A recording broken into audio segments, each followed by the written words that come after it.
Welcome to California Live. I'm Pat Joseph, editor of California Magazine, the editorially independent publication of the Cal Alumni Association. On behalf of the association and our co-hosts, the Berkeley Art Museum and Pacific Film Archive, I'd like to welcome you to tonight's discussion. So I'm very honored to have as our guest this evening Dr. Poulomi Saha, Associate Professor of English and co-director of the program in Critical Theory at UC Berkeley, scholar of Asian American literature, post-colonial studies, and queer and feminist theory. They are the author of An Empire of Touch, Women's Political Labor, and the Fabrication of East Bengal, which won the Harry Levin Prize for Best First Book from the American Comparative Literature Association. For the last several years, Poulomi has taught a wildly popular undergraduate course at Cal called Cults in Popular Culture, which explores the sudden explosion of cult-related films, docuseries, and podcasts. Probably some of you have binged on those. I know I have. And they are currently, Poulomi is currently working on their next book about America's abiding obsession with cults. The working title is Enthralled, which is, of course, where we got tonight's title from.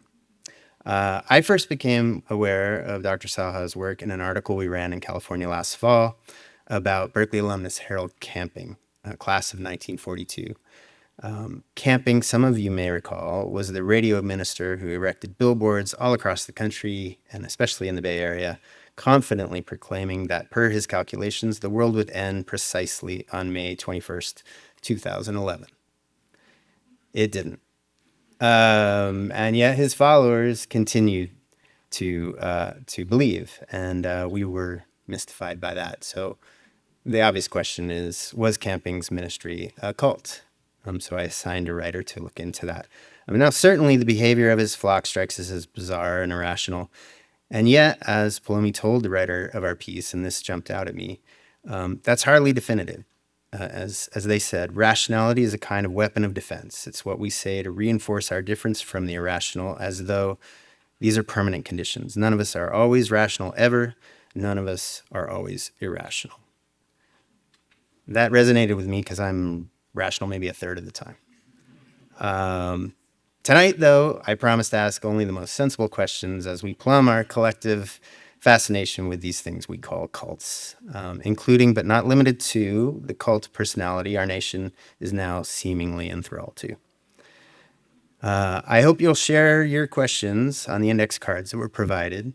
At around the 7:10 mark, I'll have you pass those to the ushers. We'll go this way. And my colleagues will then select a handful for me to share from the stage. If you don't get your question asked and answered, hopefully you'll stay after for the reception and get a chance to ask then. And with that, let's get started.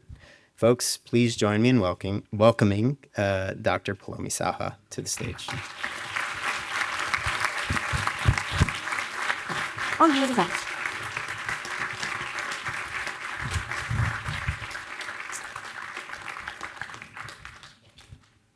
Thank you. I'm delighted to be here. How fun.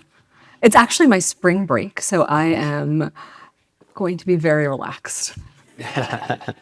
She spent 5 hours in the DMV today, so you can't be that relaxed. In fact, actually, where I had the nicest encounter where someone came up to me to say that they were coming out tonight. Hi.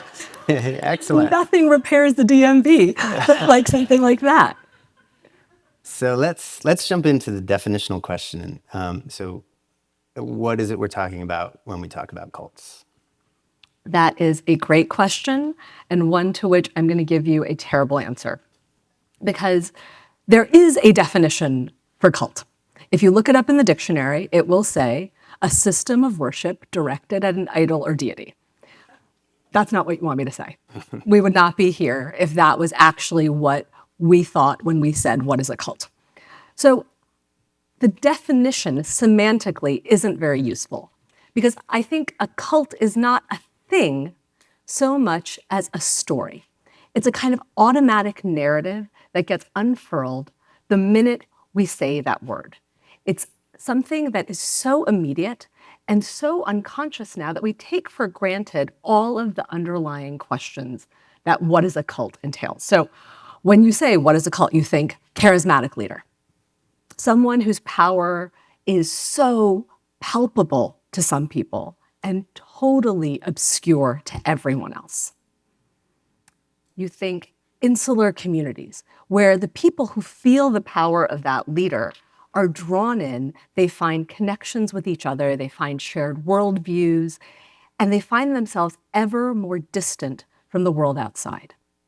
Partly because inside the cult, what happens is this sense of a secret that is unlocked, where once you realize that you share this attachment to this figure, you share some common beliefs, it's like a cipher has been given to you, and the entire world looks different.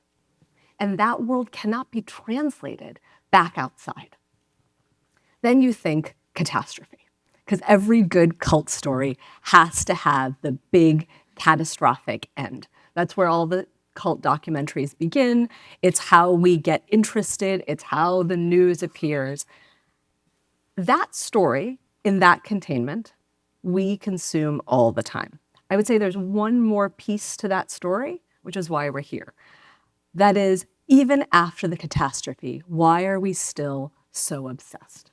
We saw the whole arc. We saw the strange wild leader. We saw the transformation. We saw the catastrophe.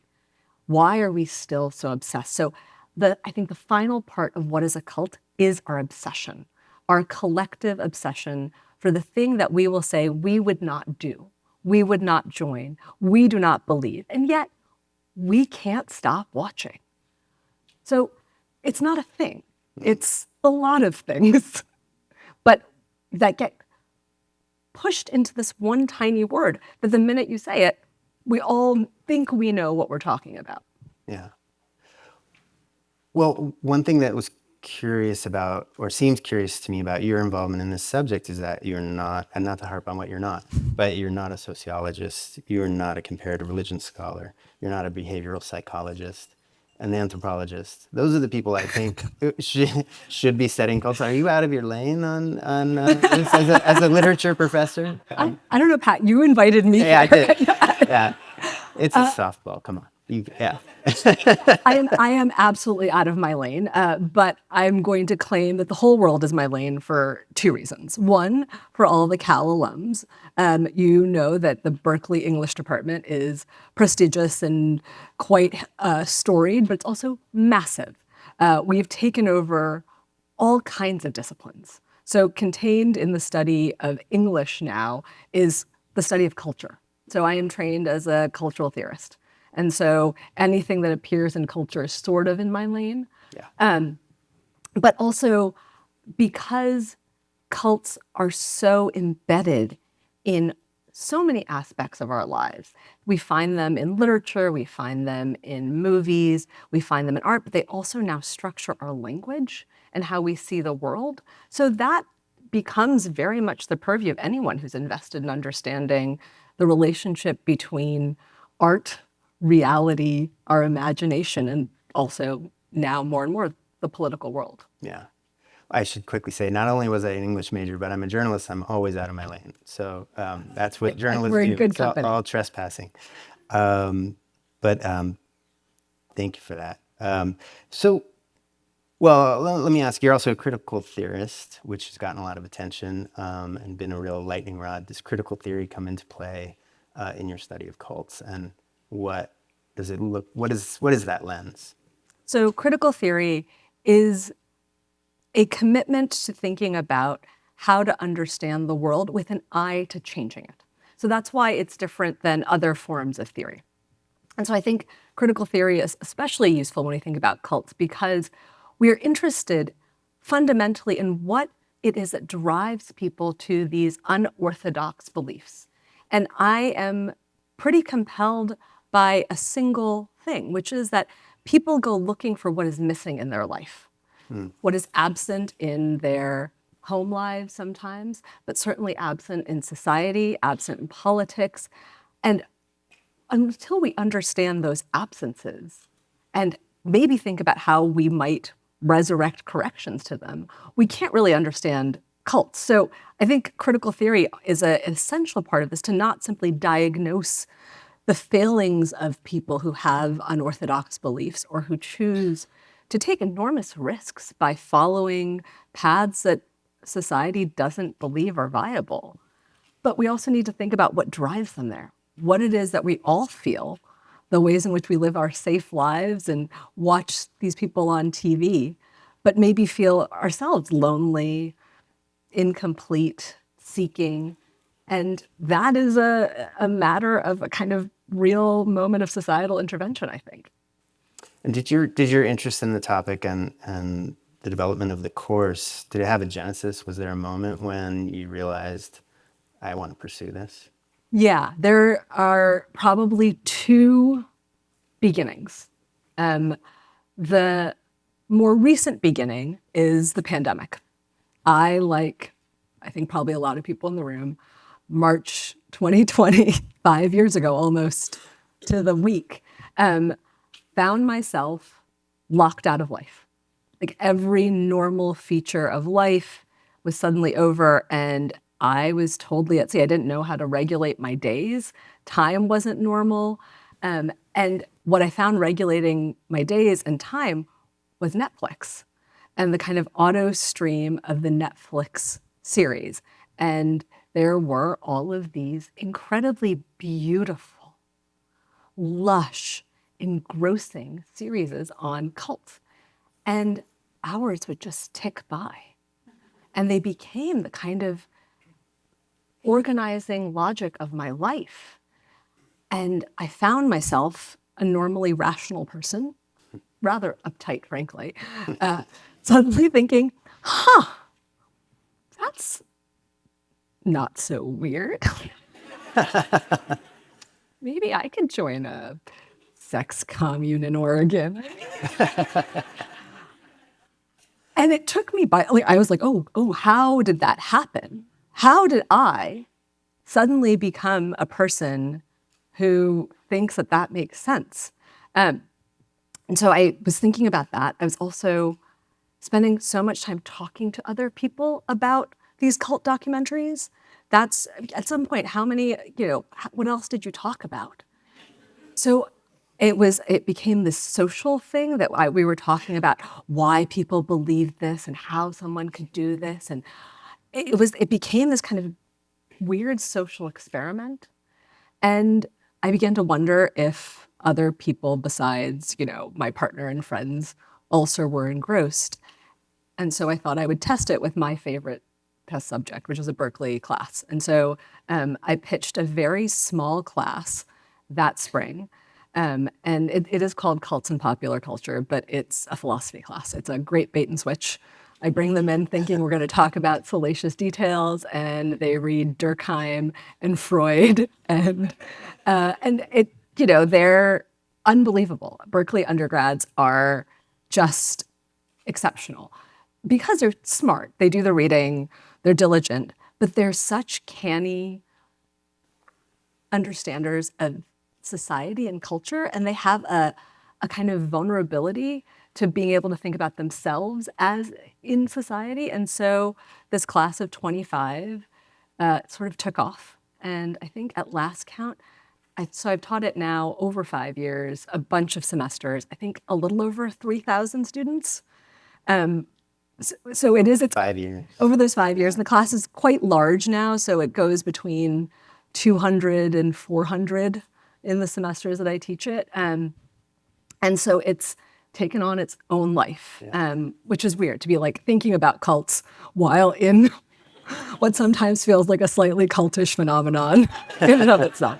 So that's the kind of local history. And there is a longer history of my own reason and rationality and my decades-long commitment to it. That for the vast majority of my life, like many academics, I shored myself up with reason and with a kind of skepticism of people who seemed willing to believe strange things, sure, but also act in weird ways in public. I had built this real kind of capacity to kind of tighten myself up around people like that. And it was clearly keeping me from seeing the world. And I had an early moment when I was a teenager that was like a crack in that I kept coming back to, where I was, and I always say it this way, I was accidentally hugged by this person who's called the Hugging Saint. Um, she is a South Indian woman who, for the last 40 years, maybe a little bit longer, has been doing these marathon hugging sessions. And she has a global following. People now wait days sometimes in line to be hugged by her. Her name is Amma, which is mother, that's what they call her. And when I was like 15 or 16, she accidentally hugged me, or she meant to hug me. I was accidentally hugged by her. But a friend had asked me to come meet them somewhere, and I thought we were going to do something fun. And we showed up in this small college in Rhode Island during the summer that this group had rented out. And we were in like a cafeteria, and she was on a stage like this. And I walked in, and everyone was like smiling and sort of like noodle dancing, I call it. And they had that look. You know the look? That look. And I say that because, again, when I say cult and I say that look, you're all like, yes, I know. You mean And glassy-eyed and blissed out. blissed out, yeah. And I was a judgy teenager, and I was like, this is a cult. With all of the certainty that you have when you're a teenager. And Your my friend, parents would have been so proud. yes, I mean, this is what I was very aware of. This was Rhode Island, where I had grown up. Everyone in that auditorium was white, except for me and Amma on stage. Again, that's why I was like, this is a cult. And the little kids were carrying rag dolls in her image, and everyone was wearing Indian clothes. And again, I was already uptight, but if I could have gotten any more uptight, I would have. And my friend was like, just get a hug. How bad could it be? And I was like, it's stranger danger. It could be very, very, very bad. But I agreed. And that whole time you wait, I just kept like looking at them, being like, they're not me. I'm not like that. And she hugged me, and nothing happened to me. All these other people who had burst into tears and laughed and talked about like just revelations and miracles, she hugged me, and absolutely nothing happened. I felt that she had hugged me with a kind of effortfulness that I was surprised by, and it was incredibly intimate. But she holds you for like a few seconds, and then you kind of get spit out. And there's a attendant on the other side who hands you a Hershey's Kiss, so you get a hug and a kiss. And you get pushed off of stage. And so I was walking off stage being like, okay, nothing happened. And I was feeling weirdly disappointed, and I couldn't quite understand why I was disappointed until this kid walked into the auditorium, and I thought, oh, that's a person like me. In fact, in my memory, we are dressed identically. I don't know that we actually were. And he didn't get in line, but he walked up to the base of the stage, sat down cross-legged, looked up at her, and just started to weep. And all I could think was, nothing happened to me, and something happened to him. And it was like something like cracked me open. Again, for like a very short period of time, because then I spent decades closing myself back up. But I've been thinking for decades about that, how something happened to him, and I will never know what happened to him. But for all of my doubt, I still wanted to know. And for all of my doubt, I still wished somewhere it had happened to me. So that tension between wanting to know and feel and wanting to preserve your doubt, I think really shapes so many of our relationships to the idea of cults. We're fascinated not because we're grossed out or fearful. We're fascinated because somewhere we wish it had happened to us too. So what you're describing suddenly makes a lot of sense, that you weren't able to join in that moment and have a moment. But then during COVID, you're watching Wild Wild Country and other docuseries, and now you can have a vicarious experience of the cult safely at home, take it at your own pace, and you found yourself, I think you've described your emotional reaction as enthralled. Yeah. Enthralled, I looked it up to make sure I understood every dimension of enthralled, but it means to be captured by the fascination of something. It can also mean the archaic meaning is enslaved. And I think that gets, I'm jumping ahead a little bit, but that gets to my fear and so many of our fears about cults, right? This idea that you're going to lose yourself. And I think probably your teenage self didn't want to go there, right? You're gonna lose yourself and lose your rational faculties and surrender your will to a master, right? Yeah. And as a parent, right, that's the scariest thing, the idea that someone would capture your child and their mind. And you know so you had this vicarious experience and you translated that experience into, or you explore that experience through this course. So tell us a little bit a little more about the curriculum of the course and how it runs. Yeah, I think the question of enthrallment is really important because so much of media right now around cults is streaming. And the way that streaming works is unless you stop it, you're just going to get the next episode. It is actually designed to enthrall you. It is designed to stop the critical faculty that stops and starts. It just happens. And anyone who's binged 1, 2, 9 seasons of something, you're like, how did that happen? Where did I go? And I think that that's a really important feature of cult media today, that it is so immersive, it is so aesthetically beautiful, and it is designed to be enthralling. So what does it mean to take a subject that we fear for its enthrallment and produce it in a media that is designed to be enthralling? That is something that is like a really important tension, and one of the things that we spend a lot of time in the class talking about, right? How there's this fantasy that happens in the perpetual streaming that you can just be engrossed. It's just pleasure.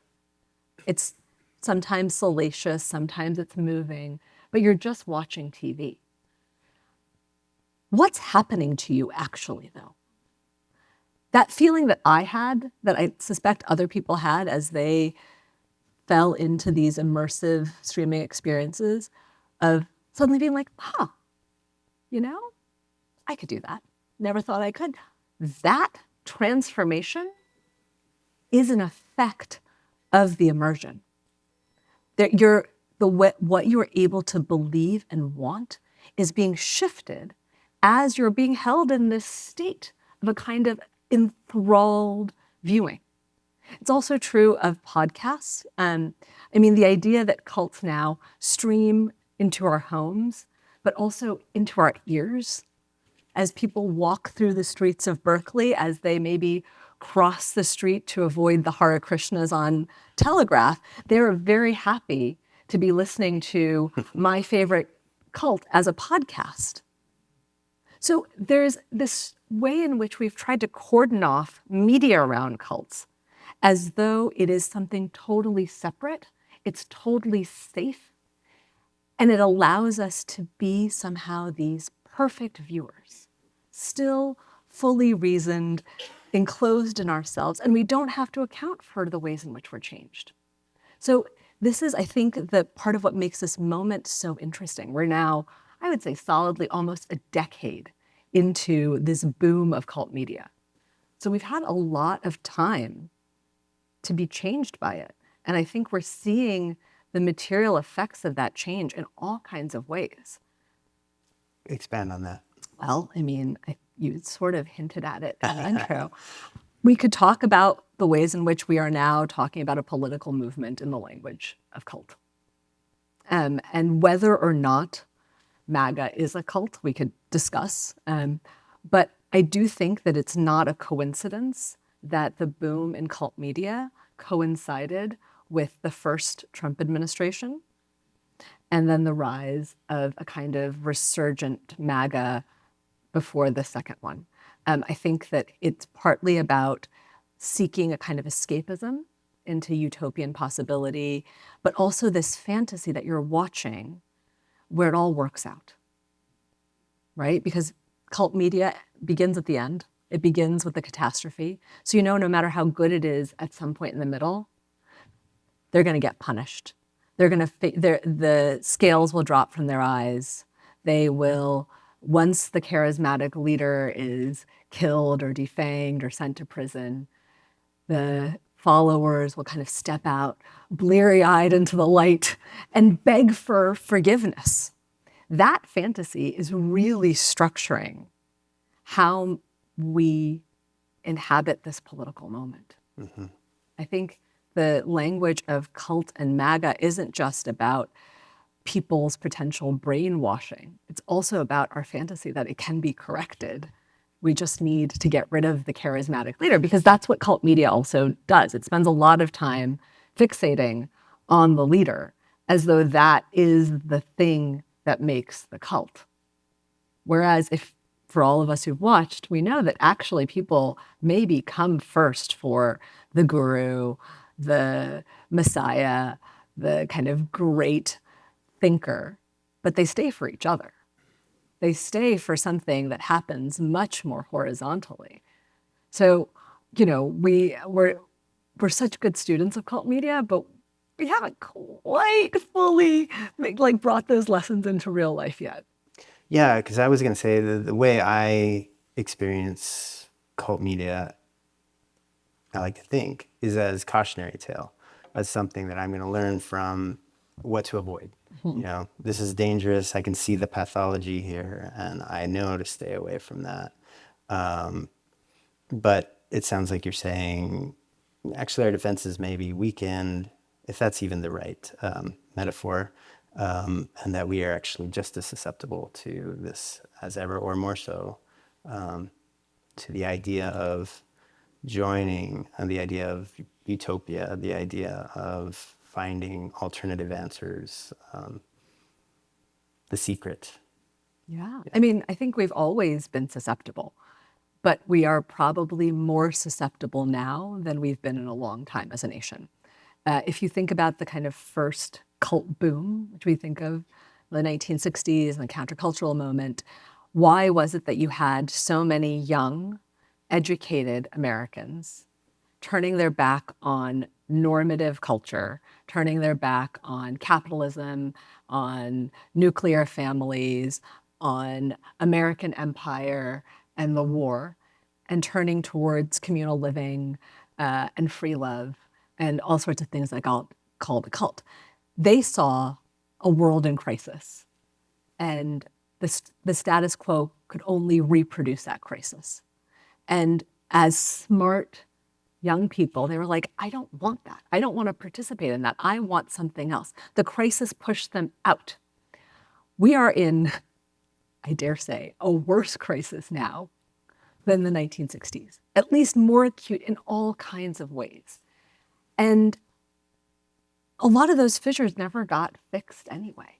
So in this moment, is it so strange that we would be looking for radical alternatives? That we would be thinking, it was a good run. Normativity, we tried it for a while. Capitalism, the nuclear family, leave it to Beaver and its long kind of imagination. It didn't work out for many of us the way that we had hoped. Maybe some of us made money. Maybe some of us had really happy home lives. Maybe we had successful careers, but a lot of us are still lonely, searching for meaning, feeling isolated, wondering about what happens after this world is over. There are lots of things to find ourselves seeking, and cult media offers it to us. And it offers it to us, again, designed to make us porous to it. So we are already susceptible, and then the form makes us more susceptible. And cult media learned how to do it from an earlier form. It picks up in part from true crime, right? Which is its other kind of great boom in the true crime podcast and documentary series, but also from what we call now prestige TV. That in the late 90s, early 2000s, you had all of these cable channels that commissioned glossy, kind of, as an English professor, I think just like narratively dense and rich stories over many seasons of flawed characters, right? Really flawed characters. Prestige TV took aesthetics, took just extraordinary acting, beautiful cinematography, a kind of careful, lush storytelling, and made us sympathize with mobsters, fall in love with serial killers, wish that we joined gangs in Baltimore. I mean, it made us align ourselves with figures that society would say repudiate. So if you can have a favorite serial killer and mobster, it's not that hard to have a favorite cult. Yeah. Like there's a way in which that kind of practice of immersion and beauty and storytelling transforms what you believe you can love. Yeah. It's so interesting. Well, I still want to be a mobster in Baltimore. I mean, I think Tony Soprano made you that. So in your course, if I'm not mistaken, you have your students as an assignment create a cult. But you don't like the word cult. And we should back up, right? Let's talk about that first. For two reasons. One, I don't think, after the first week of the class, we don't use the word cult anymore because it's not that useful, right? What is a cult only gets us so far. We should ask more interesting questions that are embedded in there. So we don't call it a cult, but also for legal reasons. So they work in intentional communities all semester. These large classes break off into 5 or 6 person intentional communities, and they do all kinds of normal schoolwork together. But they build towards this final assignment where they design their own intentional community. And I will share this with a group of Berkeley alums. They are terrifyingly brilliant. And I mean terrifyingly brilliant. Over the last 5 years, I have seen designed some of the most extraordinary visions of alternate life. Netflix has nothing on the Berkeley undergrad imagination. And it's not just an idea. They are able to do something so savvy because they begin first with what we want. They identify really basic things, because that's actually what drives our cult obsession.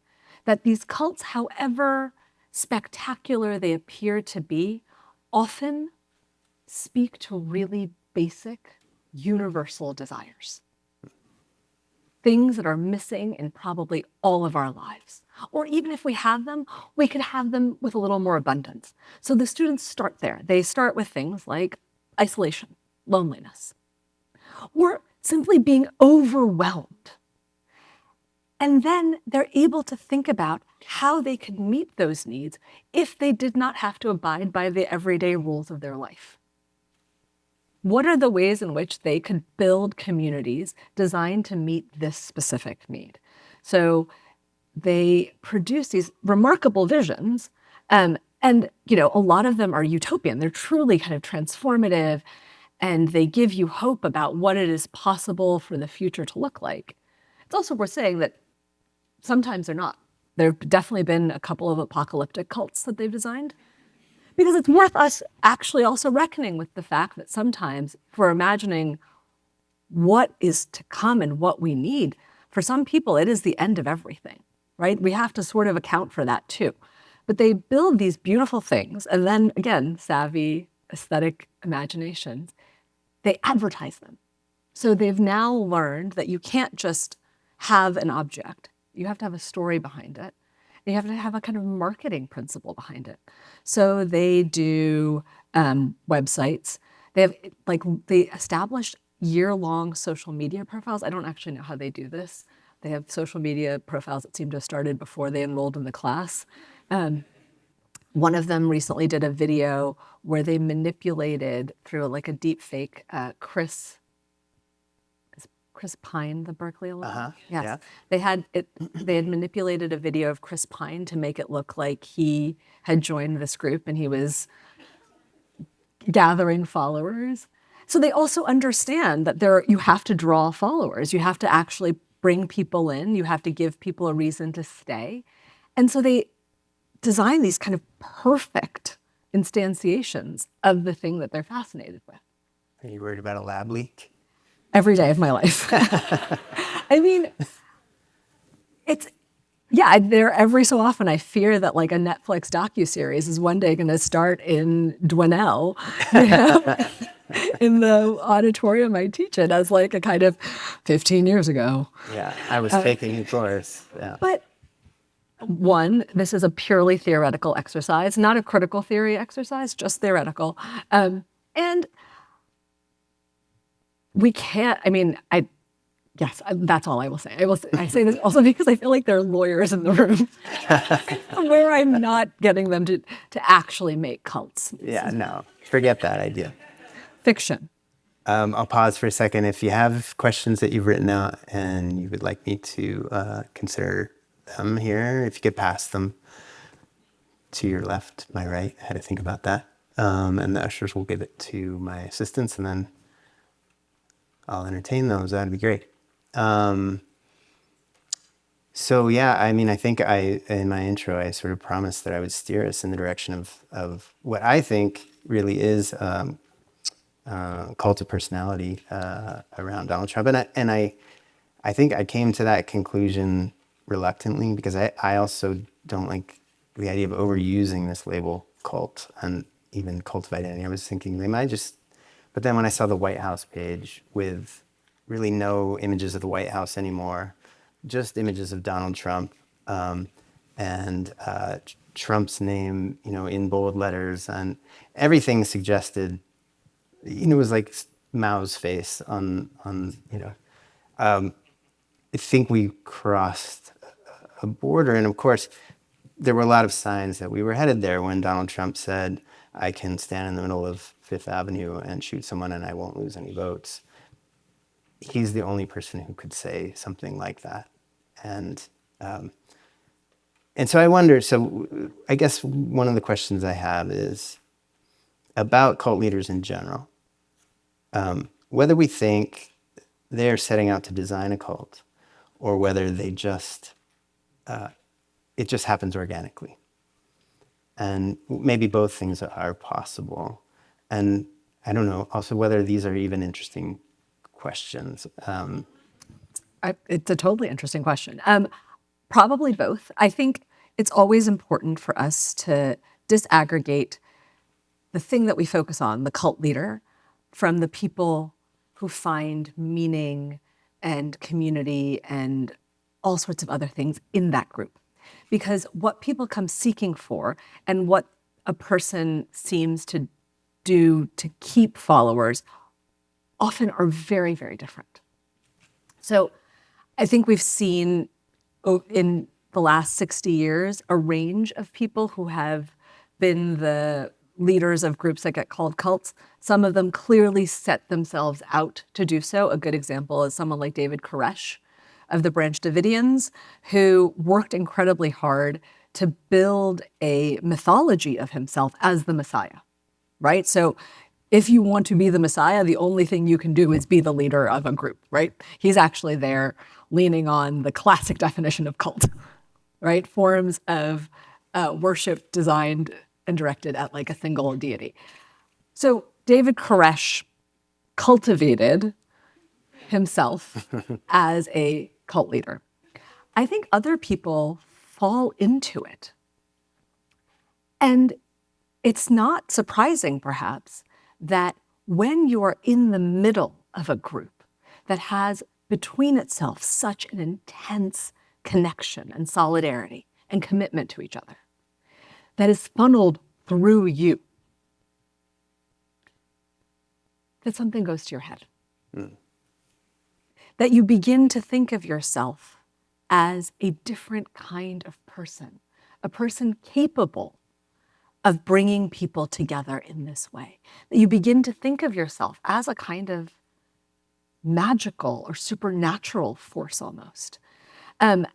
So that self-imagination also is important because part of what we're also interested in when we talk about groups as cults is the kind of spectacle, right? And a good leader trying to hold together an insular community has to offer a little bit of drama. Whether that drama is like, I know the day the world is going to end, and here are the rituals that will prepare us. Here is what's going to happen. Here is how I'm going to lead you to the next day. Or the Donald Trump model, which is, I think, like taken straight from the WWF playbook, right? Yeah. The kind of wrestling of you have the heel who is as beloved as the hero, and it is all about spectacle.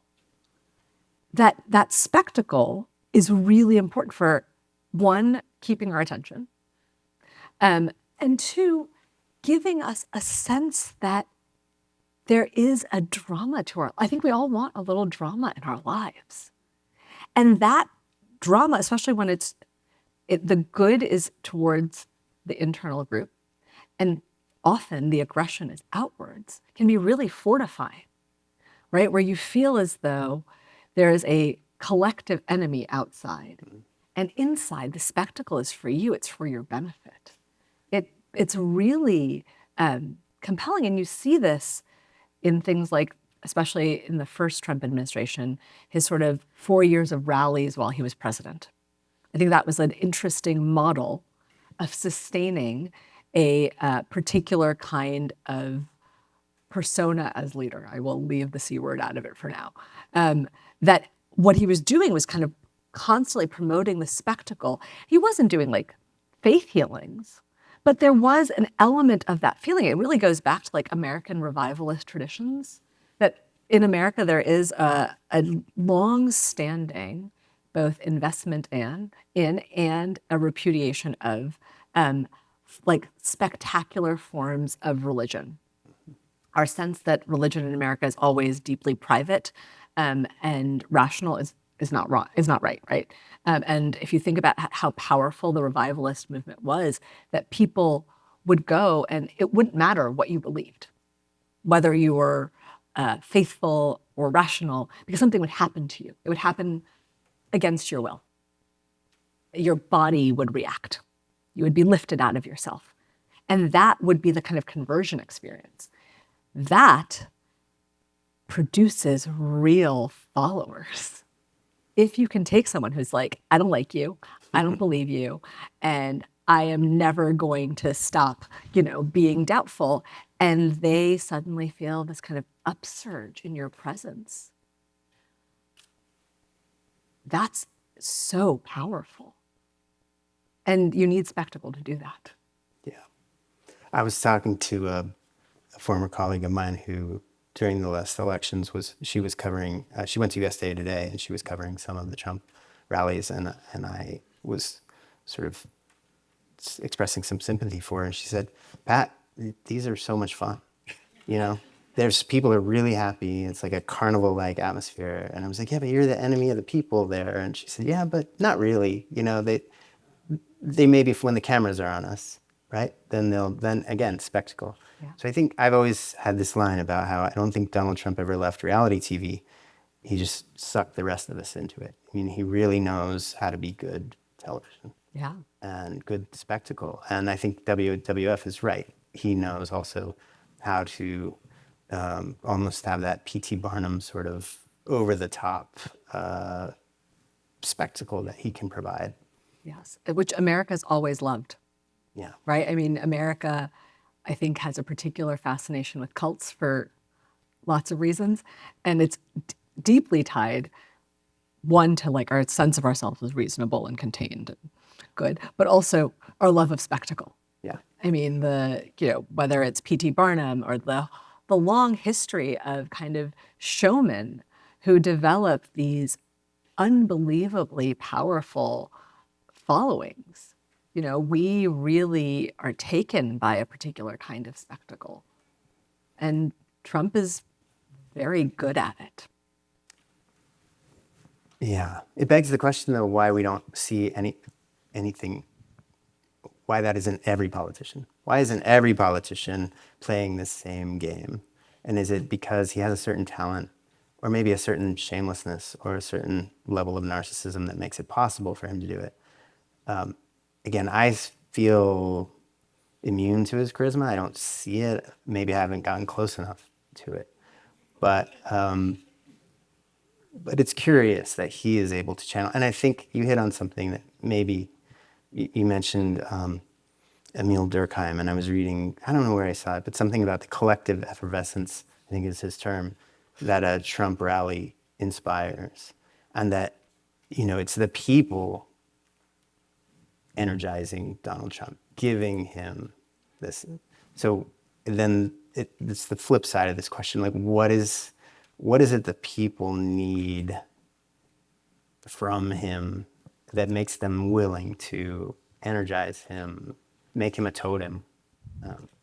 Well, I think that actually, though, it's less I think a good politician can do a good rally. I don't think that that's his specialty.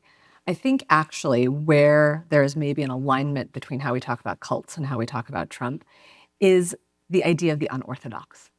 That if people go looking for these groups that we call cults because of things that are missing in their lives, that's what Trump has actually hit upon. And we can agree or disagree with his sense of the world, but he articulates a vision of the world that says, you feel wrong, right? In your life, you aren't making enough money. People think you're stupid. There are all of these immigrants coming and taking your jobs. You can't get ahead. He speaks to them and he says, and you're not going to have any of those things solved by the normal means. You've tried it. You've tried it the good way. You tried working a job and being respectable and, voting and hoping that that would be enough. And it hasn't, right? The world has passed you by. One, it's not your fault. Really important for people to hear. It's not your fault. And two, if you come here with me, if you leave the normal, the respectable, the acceptable, if you are willing to burn it to the ground behind you, inside, you will have everything you've ever wanted. And the first thing you'll get is that people will stop telling you you're wrong. Mm-hmm. Right? When you are amongst his followers, it doesn't matter if two people are saying diametrically opposed things. They will turn to each other and be like, yes, absolutely. Again, not because they're dumb or out of touch with reality, but that is the logic of being in a group like this. That space, once you're inside of it, it is all affirmative. In that space, you are not wrong. So the more that people outside that space shout, you're wrong, you're dumb, come back out here, the more it reinforces the fact that it didn't work. Inside, even if egg prices don't go down, at least you're not dumb and wrong anymore. At least you're not the problem anymore. It's incredibly compelling. It's not at all surprising that this would speak to so many people who have been left behind. Yeah. And I think I'll just give Arlie Hochschild's books a shout out for if you want to understand how the deep story, as she calls it, that people have about their own disaffection and dissatisfaction. And I highly recommend them. Strangers in Their Own Land and Stolen Pride. So I should probably take those questions if not, you have them.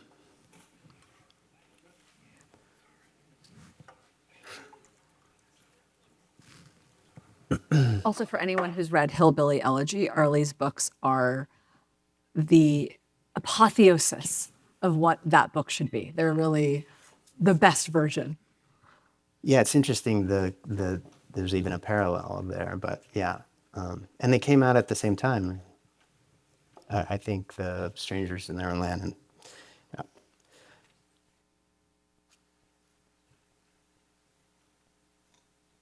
Okay, this is a good place to start.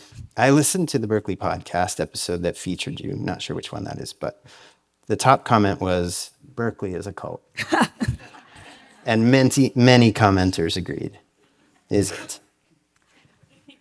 That's a very good question.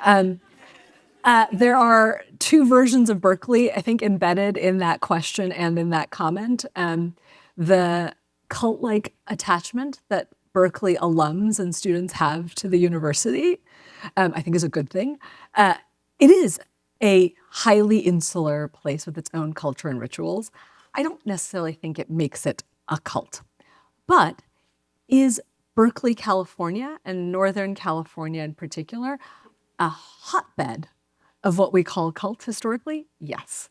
And do those two things shade into each other in interesting ways? Absolutely. But again, I'll point out the strange conflict between thinking that you see Berkeley as a cult and the lengths to which students, but I would imagine all of you who live locally, go to not walk right by the person peddling their doomsday text on one corner and, chanting on the other corner and shouting Bible verses on a megaphone in the other corner, right? You actively avoid those sites even as you participate in this kind of sense of Berkeley as having a cult-like attachment. So it is a place where lots of alternative imaginations have thrived, and it's also a place that does not claim them as central to what it is. Okay. Does cult media cut both ways, that is, drive polarization? And this discussion is a criticism. This discussion feels a bit like only MAGA as a cult-like contemporary phenomenon. So I'll have to read that again. Does cult media cut both ways, that is, drive polarization? This discussion feels a bit like only MAGA is a cult-like contemporary phenomenon. I think it is possible that cult media may increase polarization. And I think there's a recent example that's telling. Many of you may have heard of this group that they're calling the Zizians, which is a group that has a Berkeley connection. And I was doing all of this media. I was doing, TV interviews around it because Google Berkeley and cult, and unfortunately my face comes up quickly. And it was interesting to me how often the comments were split between either, Berkeley is a cult, the first one, and people being like, oh, those people are Trump supporters or those people are Democrats. And this kind of desire in just the comments on TikTok around the Zizians to ascribe political designations as cults to them. So I think that there is the term cult, right now we've been talking about whether or not MAGA is a cult, but I do think that there are people on the right who believe that the Democratic Party has its own cult-like effect. And so the fact that now we talk about political parties in the language of cults, I think begs the question of what we mean by cult. What is it that we're actually getting at when we ask that question? Because I don't think we're just asking about charismatic leaders. My suspicion, my hope is that we're asking, what happens after?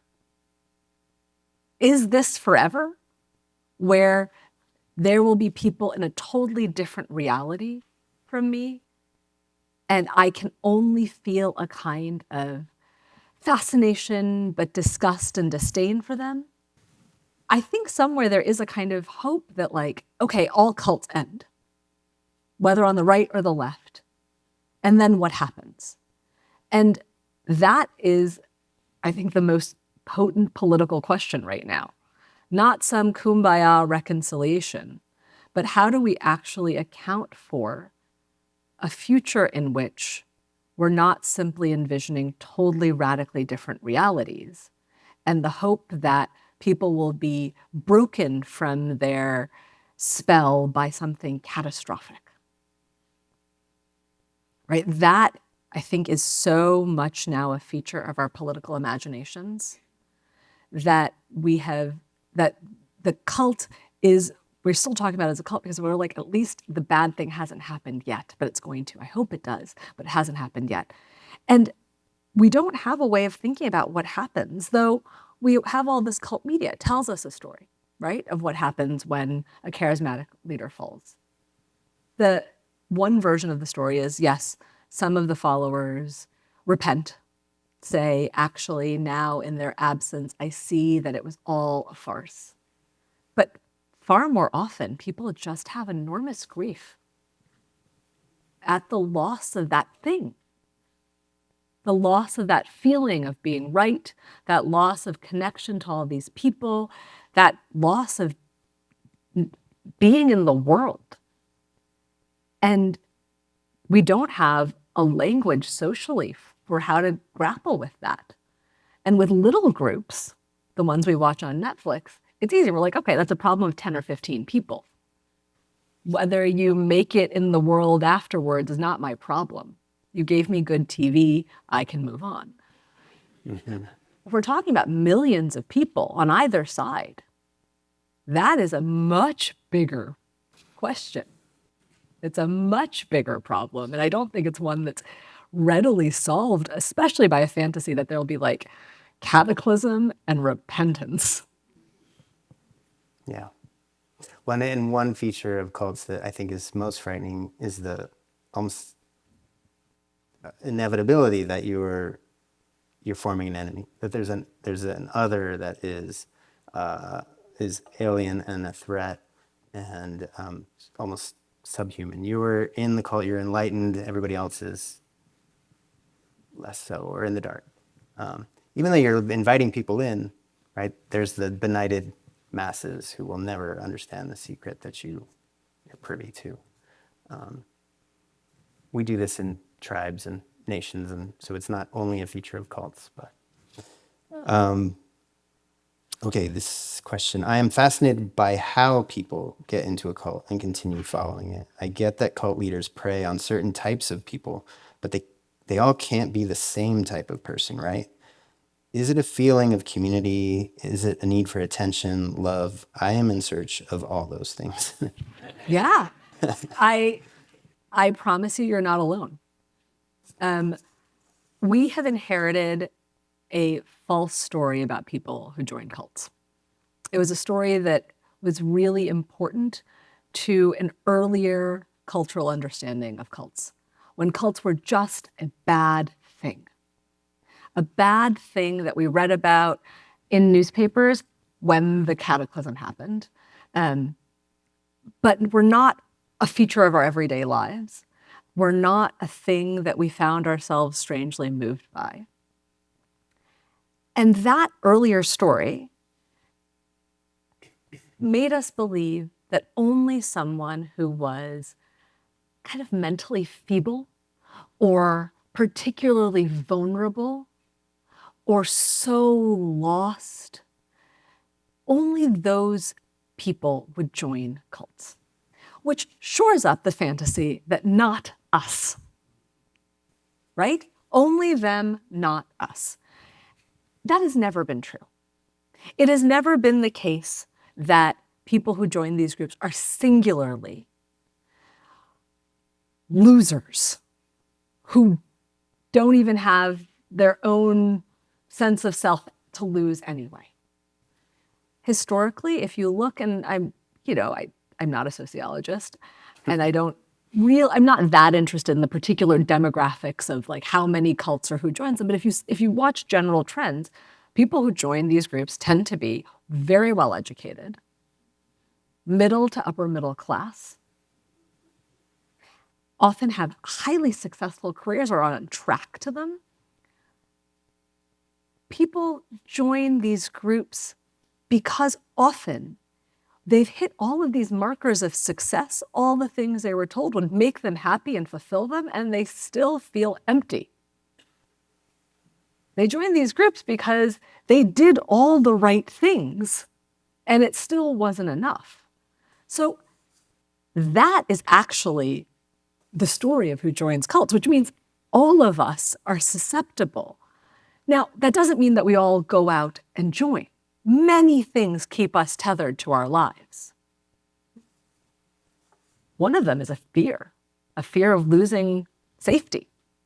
It is an incredible risk to avow and act on believing something totally unorthodox. It's not just that you pack up and go to a commune. I mean, in fact, that's not really the model anymore.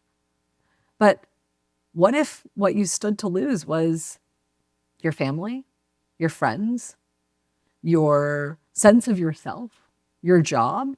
That's a lot. We work really hard to maintain these things, to maintain ourselves as normal. So we're all susceptible. Many of us choose safe lives. So we can't really be blamed for spending so much time watching people play out the choices that we cannot bring ourselves to make. Yeah. Okay, one last question, and then we should break. And a lot of people have a version of this question. So, couldn't you argue that religion, any religion, current or ancient, is a cult? And if so, how do we reconcile the power dynamics of current religion that shape almost every facet of our world? That's a great question. And there is an academic definition of cults, which calls them new religious movements. That is not yet old enough to just be a plain religion. And we can see that transformation actually in American history. If you look at the history of the Church of Latter-day Saints, just 100 years ago, they were not just socially isolated and called a cult, they were criminalized. Right? People who were devout Mormons were stripped of their jobs, they were run out of towns, they were lynched, they faced enormous violence and repression. It is now a religion. How that happens is actually through a set of very canny negotiations, right? About how to make beliefs that were seen as incompatible with mainstream society less incompatible. So it meant that you had splinter groups that believed in polygamy that were kind of forced out as the Church of Latter-day Saints disavowed polygamy as essential to its doctrine, because polygamy is illegal in most states in the United States. So they're really savvy decisions that groups make in order to get the kind of social approval. But also, it's worth pointing out that there is only a single arbiter of religion in the United States. Does anyone know what it is? Oh, I love it. All right. It used to be my punchline, but now everyone's got it. Yes, the IRS, right? Only the IRS legally determines if something is a religion because of Section 501c. 501c. Oh my goodness, I love this. Yeah, it's the claim to tax-exempt status. That is the thing that determines whether something is a religion in America, legally. Legally. Not the stories we tell, right? Not the really rich, beautiful narratives that we have. That's the interesting part, right? That's the part that's the long negotiation between whether something is a cult or just a strange belief that you love or just your yoga class that you're going to now twice a day.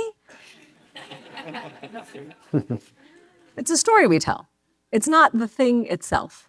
It is the way you make sense of it to yourself, the way you make sense of it to other people, the way it makes you feel inside that you're willing to admit and what you are unwilling to say out loud. Apparently, Frank Zappa said the difference between a cult and a religion is the religion's own more real estate. But, when it comes to Scientology and the Catholic Church, it might be an interesting comparison. Interesting comparison, yeah. So we'll wrap up, but I think people will be curious to know about your book and when we might see it. And I know it's in the early stages, and I'm not trying to put pressure on you, but you might want to write a chapter tonight. Okay, I'm working on it, but hopefully in the next year. But it is a book that, for those of you who are Berkeley alums, the Berkeley is a character. My students, my class are a character in a kind of aggregate way because they are how I understand the world. They are my sense of what people are thinking, but also they are kind of perfect partners to think with because they tell me so much of what I can't bear to admit about my own interests. So hopefully in the next year, year and a half, you can read all about some version of yourself and your own enthrallments. Excellent. Thank you so much for joining us. Thank you. I hope.